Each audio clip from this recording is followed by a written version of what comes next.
I was instilled with a duty for a very long time to honor my ancestors through achievement. And I was told from a very young age that the only thing your ancestors are interested in is achievement.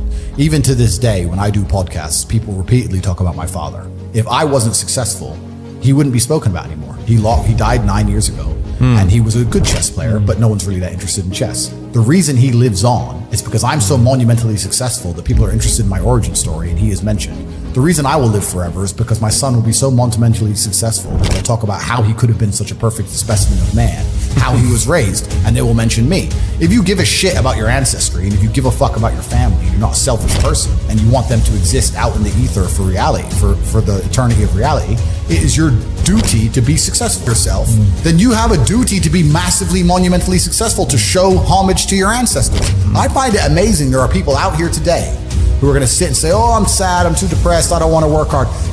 Do you understand that only 200 years ago, there were peasants out working a field, starving, surviving the Black Death, surviving the plague, struggling to exist just to reproduce, so that 200 years later, you can be the end of their bloodline for you to sit on your ass and do fucking nothing.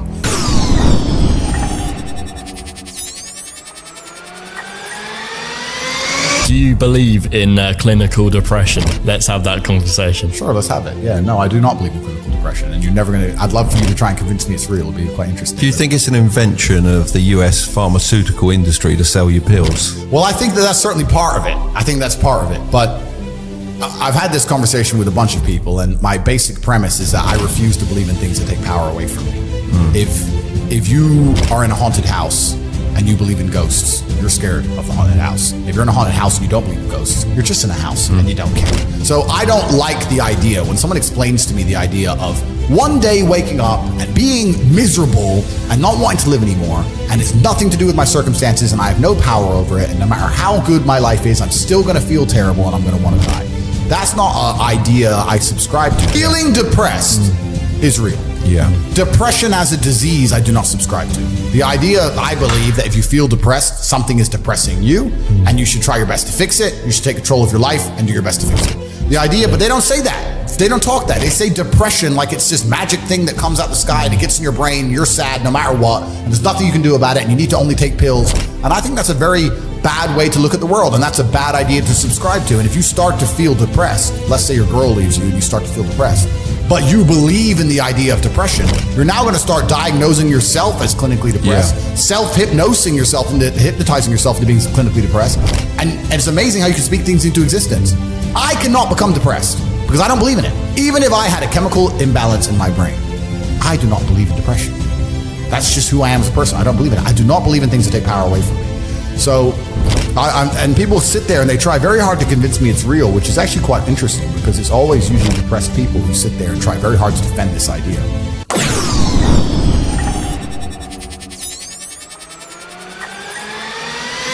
I don't want to stop working. I don't want a holiday. I don't want to relax. Is this relaxing? I'm going to try and relax for the first time in my life. We'll do this here live on the podcast. Ready? Yeah. Ready?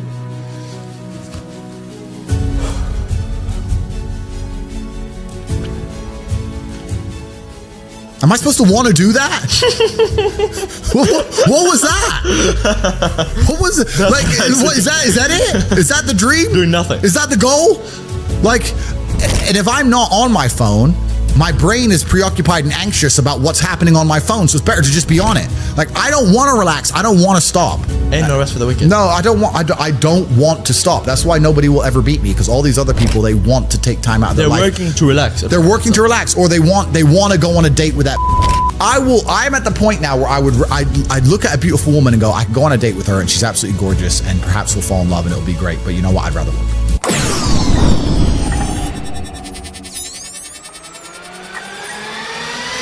I wake up, I check my phone, I go through my phone for about half an hour. I then go and I start training. As I train, I stay on my phone in between sets. I'm a phone addict, I guess you can call it, but that's where all the important things happen. Yeah. I have an empire that spans across 25 countries. Like I'm on my phone. I know that for peace of mind, I should use my phone less. I don't want peace of mind. I want chaos. You want to conquer. I want to conquer the earth. Yeah. Genghis Khan did not want peace of mind. Yeah. If he did, he would have stopped. I don't want peace of mind. I wake up, I train, I stay on my phone, then I begin working. I'm doing a podcast now. If I'm not doing a podcast, or if I'm not driving, or if I'm not fighting, I'm online. And I live my entire life online. If I'm awake, I'm working. If I sit to have shisha tonight at 9 or 10 p.m. and there's a whole bunch of hot girls around and my brother's there and we're all chilling and we're talking, I'm doing all of that while I'm on my phone. Yeah. I am working at the same time. I can easily sit and manage a multi-million-dollar empire and talk to some bimbo at the same time. Yeah. I'm not an idiot. It's not hard. I work. All I do is work.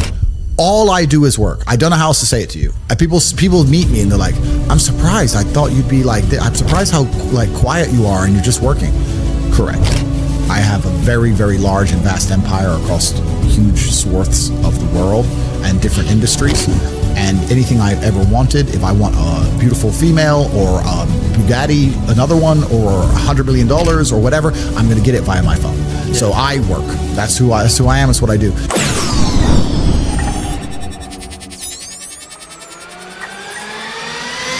It's just mind-bending to me that people are walking through this world without understanding a very simple life hack. If I wake up and I want to learn how to bake cupcakes, my instant reaction is, who can bake cupcakes? Let me go talk to the person who can bake cupcakes. It's easy, really, isn't it? It's easy. It can be pretty simple. It's a shortcut, isn't it? It's a shortcut. So I want to make money. Well, who makes a bunch of money and who's telling people how to make money? Well, let me go listen to them. Let me get closer to them. But people just have this arrogance inside them. They don't want to. And I think a lot of the problem with people, especially in the world today, is they misunderstand the difference between a dream and a plan.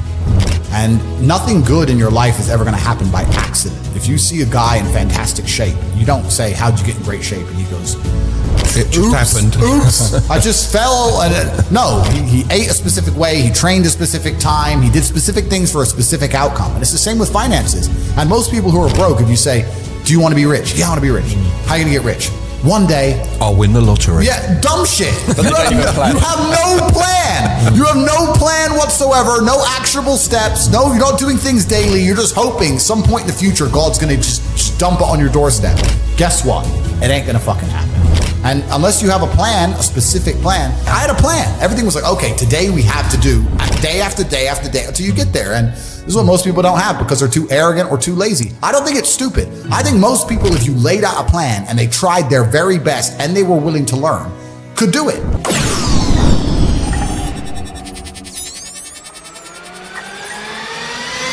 I've never taken a drug in my life. I've never tried cocaine in my life. I've never tried weed in my life, ever. Wow. I drink a lot of coffee.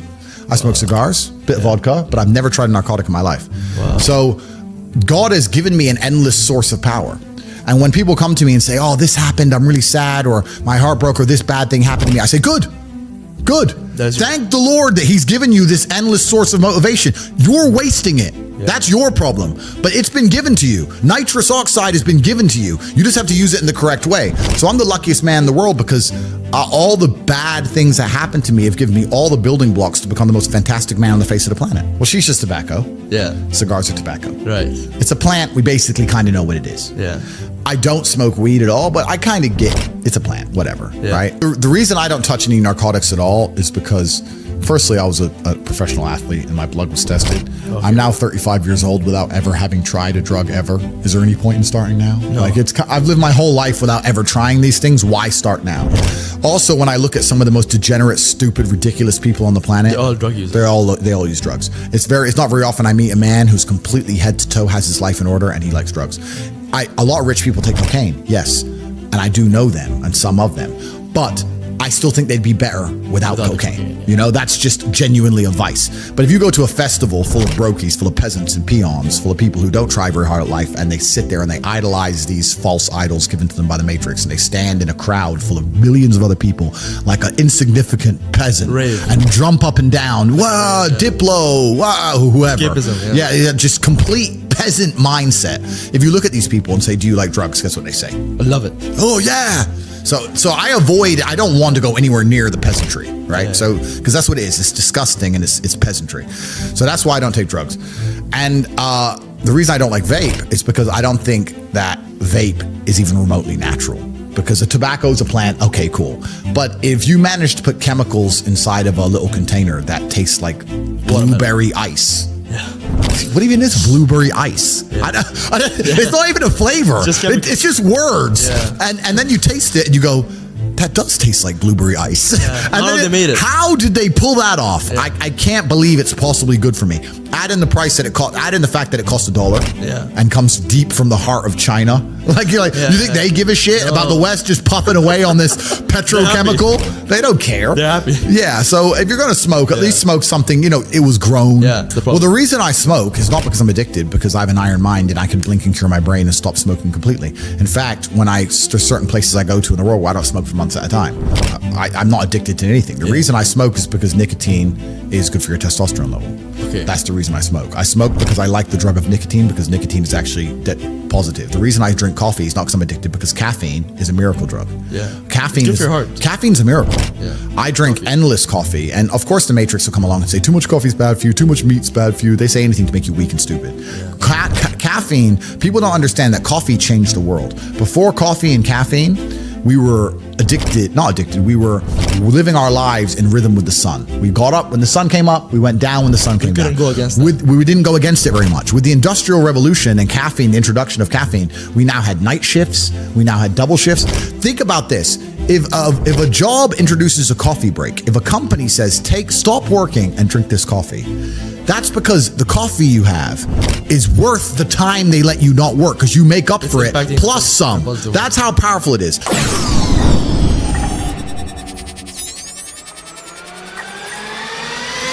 And have always been competing with each other. Even now, right now, we compete with each other. I don't buy Ferraris to drive fast. I do sometimes, but if I'm in London traffic, it's not to go quick. It's to show everyone else I'm richer than them. That's what it is. It's a never-ending competition. I don't wear a big diamond Patek with fucking $500,000 to tell the time. I tell the time on my phone. I do it because I'm loaded.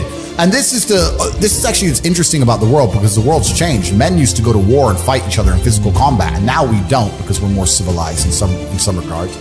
Violence is still the bottom line of society, but we try and avoid it. Men are constantly doing combat by showing each other how we can move world with money. We're constantly in combat because of our status. 99% of what men do is for status. We want to be in good shape for status. We want the fast car for status. We want the nice house for status. We want the diamond watch. We want the hot girl. This is all for our status. Look at me. I'm the big dog. This is how we compete with each other. If you're going to be a dude who pretends that's not true, or be a dude who doesn't want to compete, your life's going to fucking suck. Humans have always done this. It's just like, no, I'm the boss. No, I'm the boss. Okay, then let's find out who's the boss. And now we live in a world where I think that status is the new form of combat, and the true expression of testosterone is showing you can move the world with money.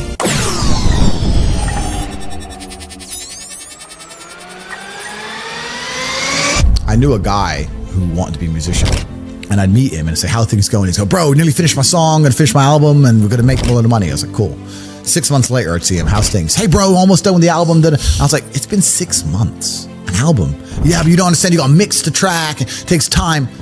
Mixing a track, okay, we have computers, 10 minutes? Okay, two days. It's been 6 months, bro. And I sit to him and say, it can't take this long. You're just smoking weed. You're not working. And he's like, no, you don't know. So I thought, okay, I'll make a track. So I made a song. I wrote some lyrics and hit a guy up, got a beat, got a mic. I know I'm not talented. Yeah. Talked, blah, blah, blah. I made a song in 2.5 hours. And I started releasing these songs I made in 2 hours. And it was just to spite that guy, just to teach him a lesson about how speed works. It's funny because, obviously not because of my musical talents, but because of my influence everywhere else, I got millions of views on my videos. Yeah. So I beat him. Yeah. So it's like, how many views you got? Yeah. 0. And it's not because the songs are good, not because I think I'm a musical genius, but because I'm Tate. But they're like an hour, 2 hours. I threw them together, and it was just a lesson in speed to make sure that I wasn't making any mistakes. When he was telling me it genuinely took months, I knew he was wrong, but the only way you truly know is to do. So I was like, this has to be a lie. So I made a song in 2 hours, I made a video in 3 hours, and boom, boom. From 9 a.m. till 1 p.m., bang, millions of views, done. And he's still talking about his album. He's probably still talking about it today. Probably doesn't even exist. Comes out tomorrow. Yeah, be ready. It's coming. Yeah.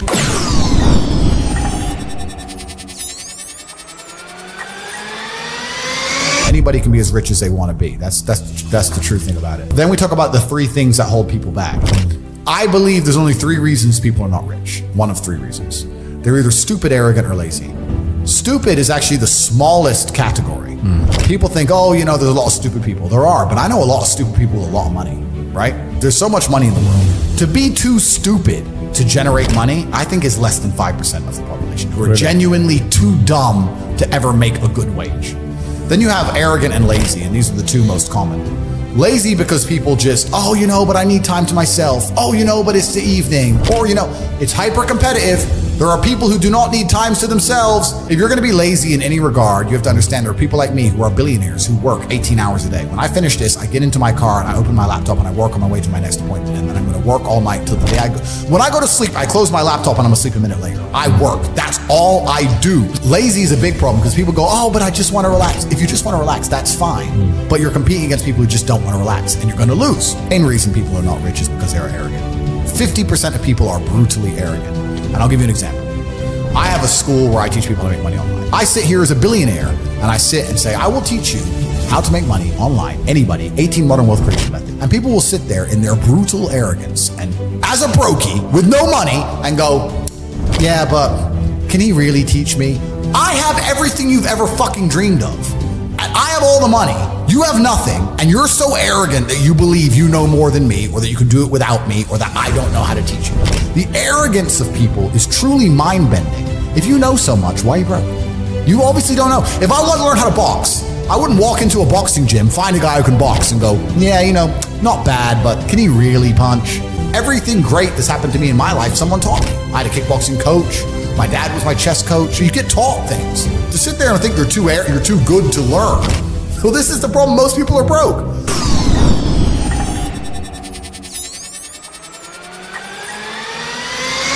I've been so difficult on myself. It's very hard for me to look at somebody who's refused to be difficult on themselves and see them as my equal or feel sympathy or pity for them. Why would I feel pity for somebody who took the easy route when I took the hardest possible route? Yeah. I took the hardest possible way to be the man I am, and you were too big of a and now you want me to feel sorry for you? I don't feel sorry for you. Yeah. I don't feel sorry for these people. And because as a man, you can be anything you decide you want to be.